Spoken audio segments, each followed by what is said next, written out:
Lucas, capítulo, glória a Deus, capítulo 24.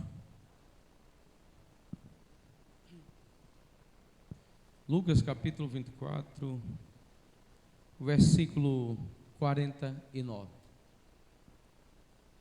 Lucas, capítulo 24, e o versículo 49, que diz: envio sobre vós a promessa de meu Pai, mas ficai em Jerusalém, até que do alto sejais revestido de poder.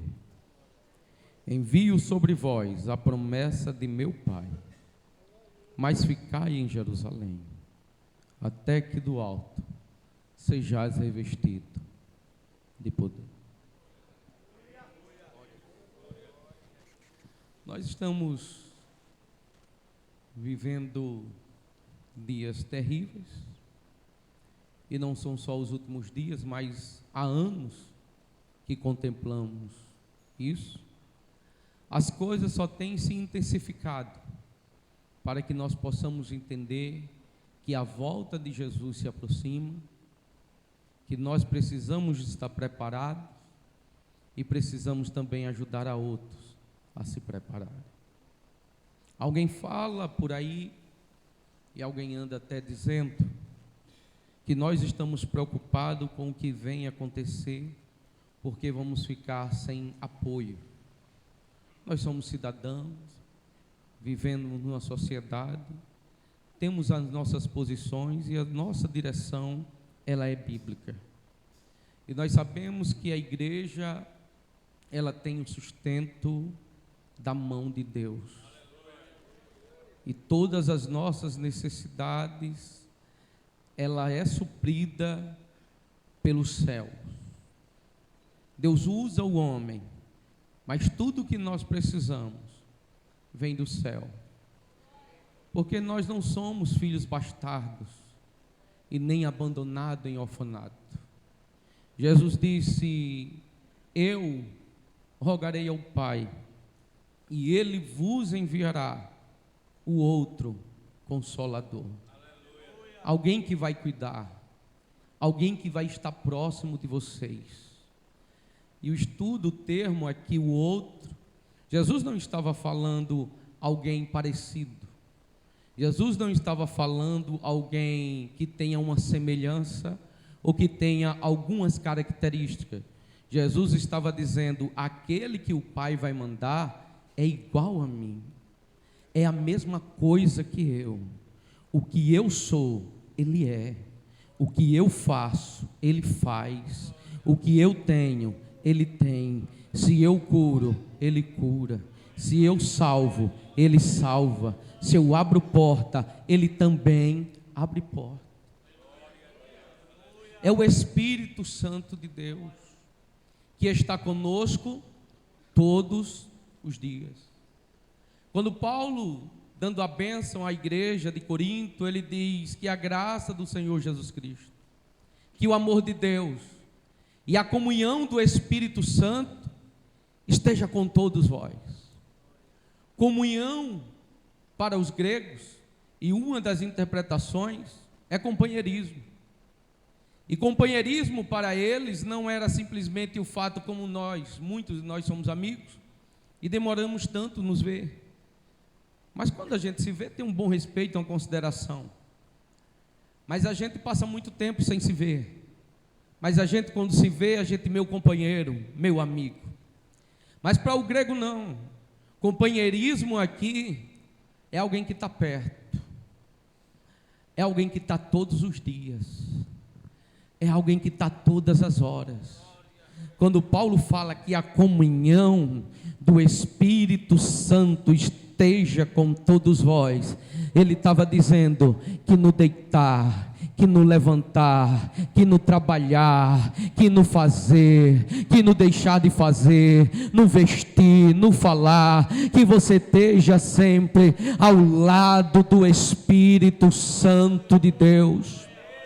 Porque por mais que nós venhamos bater no peito e dizer que sabemos de alguma coisa, mas a Bíblia diz que nem orar a gente sabe direito, porque é Ele que intercede por nós com gemidos inexprimíveis. Eu e você não estamos só, nós não somos filhos órfãos. Jesus disse: eu vou, mas o Pai vai enviar o outro Consolador. Eu vou, mas eu não vou deixar vocês órfãos, vai ficar alguém que vai cuidar. E Ele mesmo disse, já falando aqui da Trindade Santa: eu vou, mas retornarei. Ele foi, mas está do lado da igreja, está na tua casa, está no teu trabalho, está na tua saúde, está na tua vida, está no meio da tua família, está no teu chamado, está no teu ministério. Ele está aqui nesta noite, Ele não nos abandonou. Pode o sistema quebrar, pode os homens quebrarem, pode os homens falharem, mas o Deus Espírito Santo,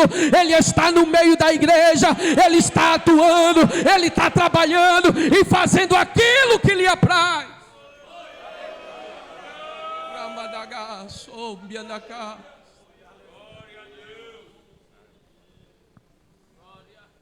Há uns anos, muitos anos atrás, eu não congregava em Rio Largo ainda. Tinha um pastor chamado, eu acho que era Manuel Bezerra, pastor antigo. E o pastor local levava muito ele para lá, sempre para ele dar os estudos. E falando, eu lembro, não lembro o tema, mas a EBD, o tema da lição era sobre o Espírito Santo. E ele falava por que tardava o grande avivamento. Por que tardava o avivamento? E ele olhou para cada um assim e ele disse: é por causa disso. Só que ele não explicou. Ele só apontou assim para nós, para a igreja, e disse: é por causa disso que o avivamento. E ele dizia: você está preocupado com muitas coisas, está deixando de entregar o que está te preocupando na mão do Senhor. Tem coisas que está roubando o teu dia a dia, a tua manhã, o teu sono. Às vezes você dobra o joelho para pedir que Deus abra a porta, e o Espírito Santo está dizendo: eu quero mais. Mas Espírito Santo, eu estou precisando trocar de carro, e o Espírito Santo está dizendo: eu quero mais. Mas Espírito Santo, eu estou precisando que melhore o meu salário, e Ele está dizendo: eu quero mais. Alguém está dizendo: Espírito Santo, que o meu negócio dê certo, e Ele está dizendo: eu quero mais. Eu não estou querendo limitar você a essa vida, para que, como disse o apóstolo, que não sejamos miseráveis de todos os homens. Se a única coisa que nos faz caminhar e andar é as coisas terrenas da terra, o Espírito Santo de Deus está clamando e está dizendo: eu quero mais do teu chamado, eu quero mais da tua vida, eu quero mais do teu ministério, eu quero mais do que você pode dar, eu quero mais daquilo que você pode fazer. Porque o Espírito Santo é Deus. E às vezes há uma invocação do Espírito Santo para que Ele batize, há invocação do Espírito Santo para que Ele cure. E parece que o Espírito Santo, para muita gente, só há uma ação dele no final do culto, ou na igreja. Só há uma ação do Espírito Santo naquilo que parece que o caracteriza, como se só aquilo o caracterizasse. Mas o Espírito Santo é Deus. Ele está desde a criação. No princípio criou Deus os céus e a terra. E a terra era sem forma e vazia. E o Espírito, o Pai dava ordem, e o Espírito pairava, confirmando o que o Pai fazia. Jó no capítulo 33, versículo 4, ele disse: o Espírito Santo me formou, e o sopro de vida Ele soprou nas minhas narinas. O Espírito Santo é Deus. Ananias e Safira mentiram acerca de algo que tinha vendido. Quando Pedro olha e diz: por que vocês mentiram acerca do que venderam? Vocês não, Satanás fez vocês mentirem, mentindo assim ao Espírito Santo. E o apóstolo disse: vocês não mentiram a homens, vocês mentiram a Deus. O Espírito Santo é Deus. Jeremias no capítulo 31, ele disse: eu Renovarei a minha aliança com o meu povo e os trarei de volta para mim. Vírgula, quem? Eu, o Senhor, Yahvé, o Deus Todo-Poderoso. O escritor aos Hebreus, no capítulo 10, versículo 15 e 16, ele disse: o Espírito Santo atesta que ele renovou a aliança com seu povo, os trazendo de volta.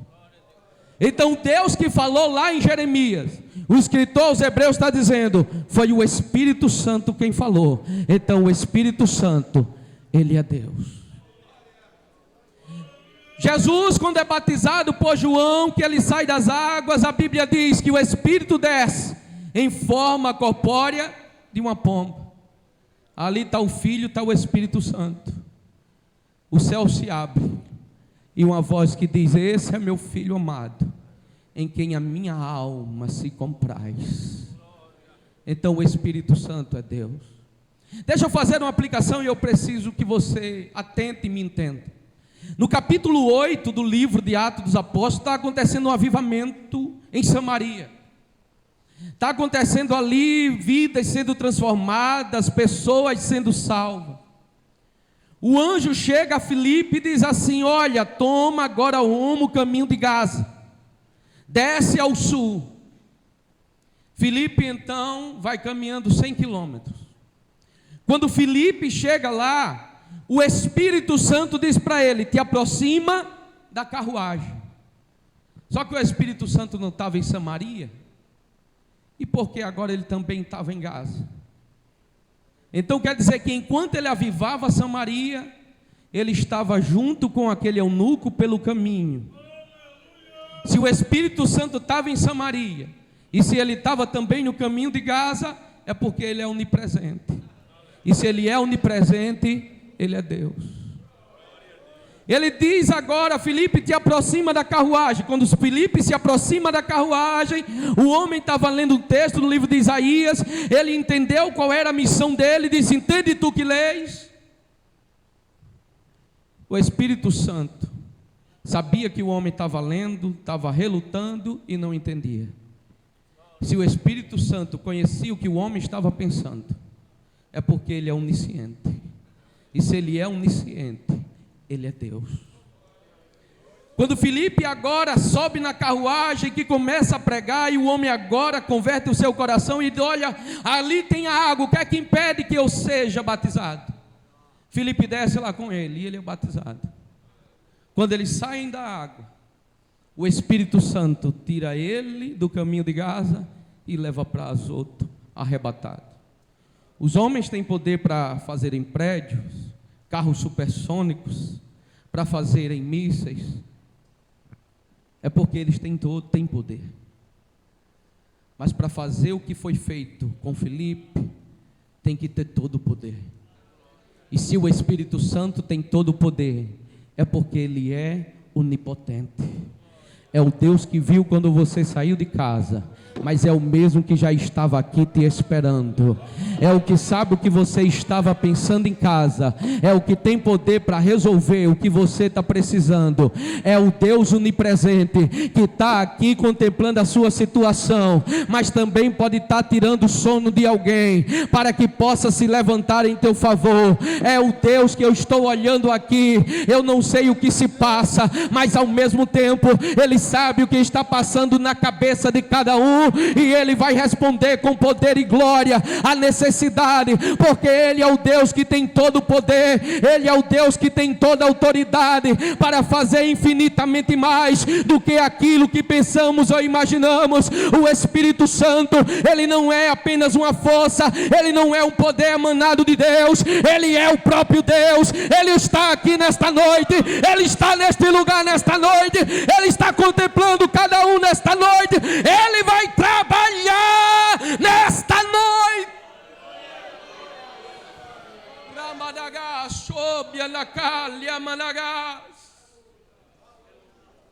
Oh, Espírito Santo de Deus. Um grande pregador chamado Charles Templeton, um grande pregador do século passado, homem muito respeitado, a ponto de Billy Graham ter uma agenda à noite e saber que ele ia pregar em uma cidade vizinha, pega 2 metrôs para poder ir e voltar a tempo de pregar. E quando Billy Graham, certa vez, dividindo um quarto com ele, Billy Graham chorava. E ele perguntava: por que choras, rapaz? E Billy Graham abriu sua bolsa e entregou a ele um monte de papel. E as lágrimas dele também caíam, porque era um esboço que Billy Graham pregava, do pastor Charles Templeton. Ele conta que certa vez estava indo pregar. O trânsito estava horrível saindo do hotel. E de repente o telefone toca. E era alguém perguntando se ele estava próximo de chegar. E ele disse que não. O motorista baixa o vidro e pergunta: que trânsito é esse? E ninguém sabia que trânsito era aquele. Mais adiante um pouco que anda, o carro não anda muito. E o motorista mais uma vez baixa o vidro e pergunta: por que esse trânsito? E disseram para ele: é que nós estamos indo ouvir o pastor Charles Templeton pregar. E o trânsito estava horrível e ele se preocupou, porque ele disse: o povo está chegando, mas o pregador está se atrasando. O povo está chegando, mas eu vou chegar mais atrasado do que o povo. Quando ele chega no lugar do evento, alguém corre para o carro que ele estava e diz: pastor, calma. E ele disse: a hora, eu estou atrasado. E fui eu que pedi para o motorista me buscar essa hora. Não imaginava que iria atrasar e que o trânsito estaria tão intenso. E alguém disse: não, é que o pastor mandou o senhor não se preocupar, porque o seu atraso não atrapalhou nada. Porque enquanto o senhor vinha pelo caminho, os cegos veem, os coxos andam, o Espírito Santo está batizando e as pessoas estão se rendendo. Quando você chegou aqui, o Espírito Santo já estava. Ele não depende de homem, ele não depende do que prega, ele não depende do que canta, ele não depende do que rege, ele não depende do que manda, ele não depende do que tem, ele não depende do que acha. Quando eu penso em chegar, ele já está lá faz tempo. Quando eu penso em fazer alguma coisa, ele já está curando faz tempo. Quando eu penso em prometer alguma coisa, ele já está realizando o sonho faz tempo. Ele é Deus, ele não é como o homem é, ele não dá a sua glória a ninguém. Quando alguém diz: sem mim não vai, quando alguém diz: sem eu esse negócio não anda, ao Espírito: calma, calma, calma que eu estou descendo, calma que eu estou chegando, aí eu vou fazer.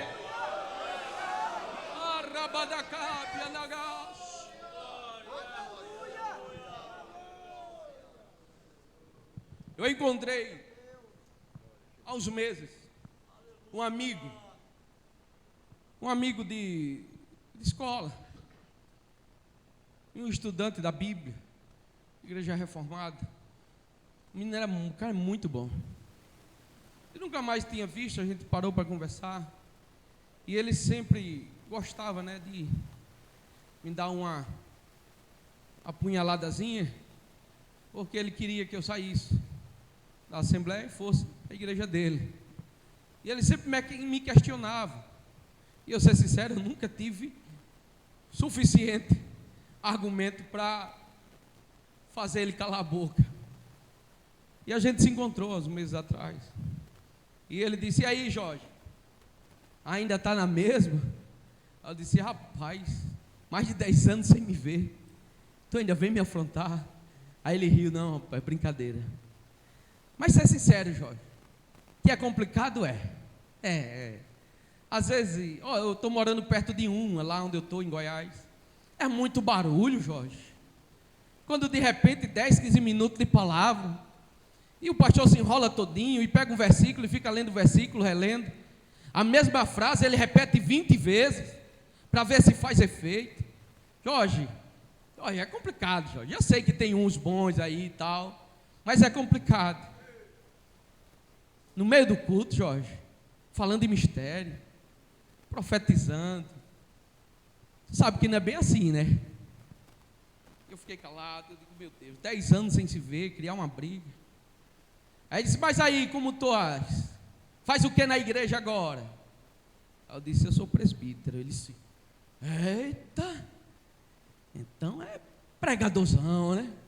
Agora é conhecedor. Ah, rapaz, agora o negócio melhorou, Jorge. Aí eu disse, meu Deus, esse terrível que é. Aí ele disse, mas aí a concepção? Aí eu disse, a concepção piorou. Para o seu entendimento piorou. Aí ele disse, por quê? Eu disse, porque você discorda de tudo o que a gente vive. Aí ele disse, opa. Ele disse, porque a questão não é você discordar teologicamente. A questão são as evidências. Contra fatos, não há argumentos. Aí ele disse, você não acredita, mas eu falo em línguas estranhas. Você não aceita, mas Deus me usa em profecia. Você pode não acreditar, mas de vez em quando Deus me usa, eu oro por alguém e Jesus cura. Aí ele se espantou assim, eu disse, esse é o seu problema. Essa é a sua dificuldade. Aí ele disse, mas Jorge, eu digo, e agora? As evidências estão na minha vida. Eu tenho testemunho para te dizer agora. Aí eu disse para ele, mas não se preocupe não. Eu estava lendo alguma coisa esse dia, e Deus me fez entender algumas coisas básicas. Que o povo de Israel, com certeza estava pior do que você. Porque se você, nos dias odiernos, vendo tanta coisa, tanto milagre, você não acredita? Imagina o povo de Israel, vendo Deus levantar Joel, e dizer, e há de ser, que nos últimos dias, eu derramarei do meu espírito sobre toda a carne. Sério, Jorge? Sério. Por quê? O pastor Jadiel me ensinou, isso aqui não é hipocrisia, porque foi. O espírito vinha numa porção controlada, na vida daqueles do Antigo Testamento. De em quando o espírito vinha, mas retornava. Não que ele saía da vida, mas o seu poder e a sua autoridade era limitada na vida do homem. Então todos sabiam que o Espírito vinha, mas ele vinha numa proporção e retornava. Aí Joel agora abre a boca e vai dizer, eu derramarei do meu Espírito. Não, você não entendeu. Aqueles já sabiam, peraí, o Espírito vem numa porção, e agora Joel está dizendo que o Espírito vai ser derramado, porque se o Espírito vai ser derramado, sabe o que é que eu aprendo? É que só não se banha nele quem não quer. Sabe o que é que Joel estava dizendo? O Espírito não vai vir respingando, ele vai derramar, só não toma banho nele quem não quer, só não é cheio quem não quer, só não busca quem não quer, só não é usado quem não quer, só não é cheio de Deus quem não quer, porque o Espírito já foi derramado.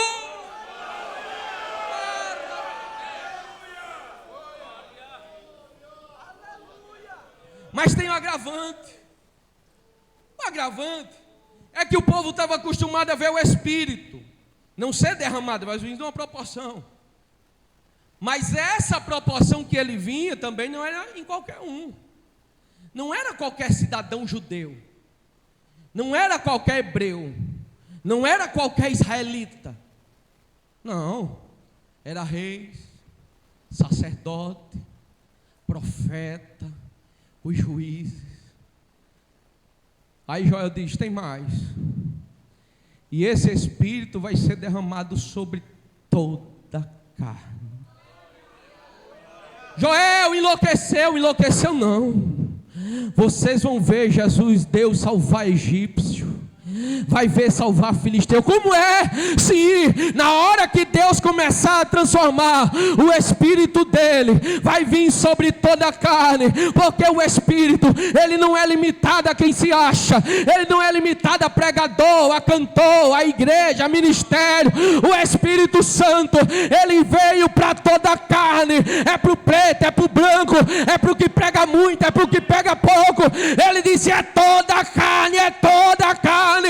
Ele não vai fazer acepção.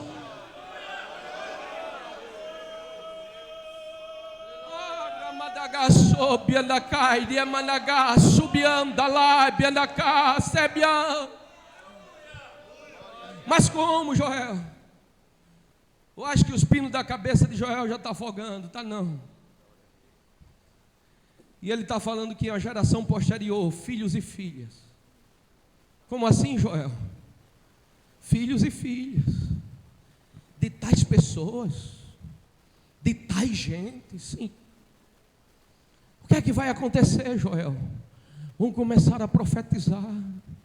Eu não sei se você consegue entender o que é alguém dizer assim: olha, Gilvani, minha mãe, e dizer: o que é que tu espera? E ela disse: eu espero que o meu filho chegue em casa. E alguém dizia: mas você sabe que a proporção é 1% em cima de 100. Ela disse: eu sei, mas eu creio nesse 1%. Alguém chegava e dizia: Jorge, tu tem um filho? Ele disse: se for o Adriano, ele não é mais meu filho, porque eu sei que a qualquer momento vai chegar o recado aí, dizendo que a gente compre o caixão para colocar ele dentro, jogar dentro do buraco e acabar com essa dor de cabeça da gente. Onde é que o meu pai está me assistindo? Onde é que o meu pai está vendo hoje? Porque o Espírito Santo veio sobre toda a carne. Quem era bebe não bebe mais, quem fumava não fuma mais, quem adulterava não adultera mais, quem mentia já não mente mais. Mas agora é o quê? É cheio, é cheio, é cheio, é cheia, é cheio, é cheia, é cheio, é cheio do Espírito de Deus.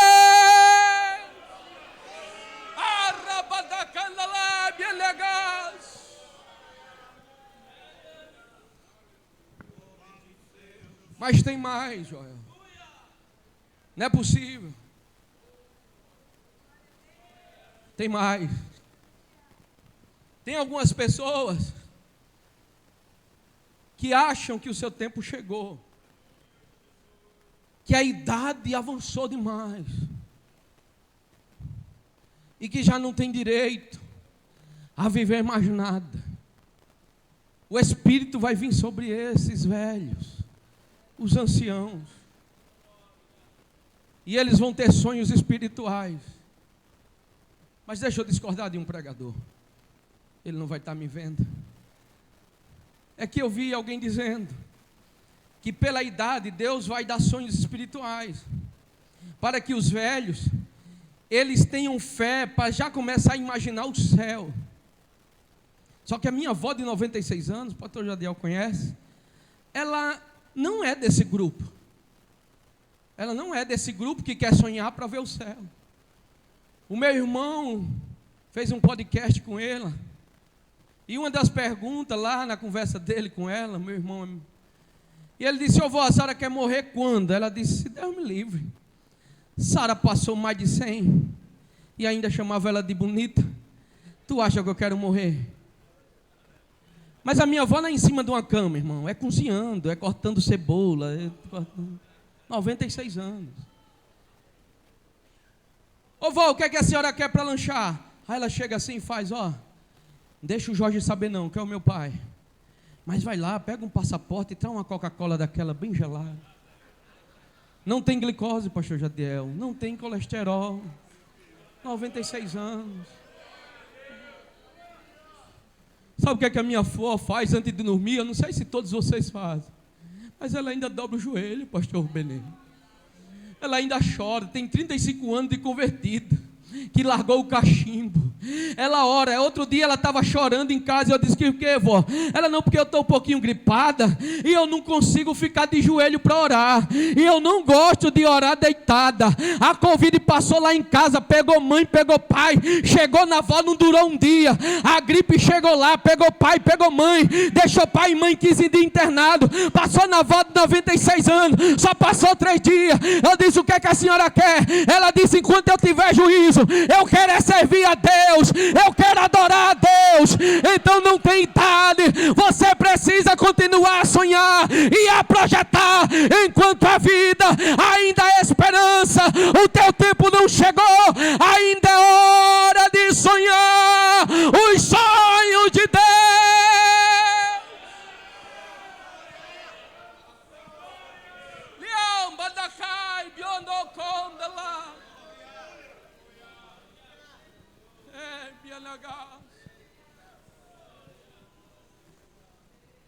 Tem mais, Joel?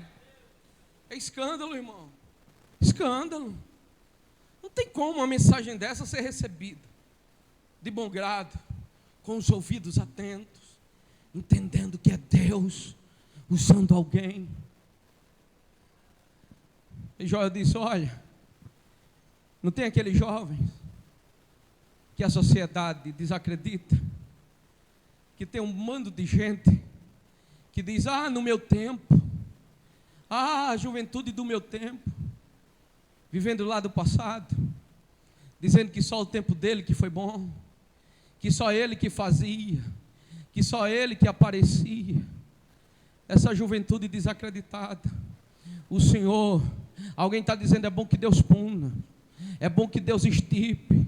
E Deus usa Joel para dizer: não, essa juventude desacreditada vai começar a ter visões de Deus, vai começar a ter revelações de Deus.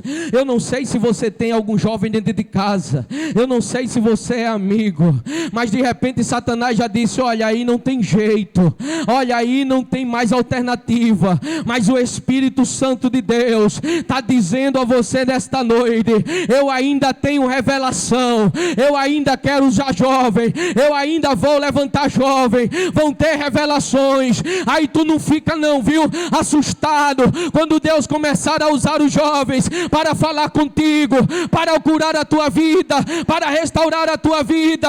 Deus há de levantar, porque é uma promessa de Deus. Foi Ele quem prometeu que iria derramar do seu Espírito e que os iria usar, essa sociedade, essa juventude. Então levanta a mão comigo e acredita e diz: lá na minha casa, meu Deus, lá na minha casa, meu Deus, vai lá na minha casa, meu Deus, e usa lá, e usa lá, e usa lá, e usa eles lá.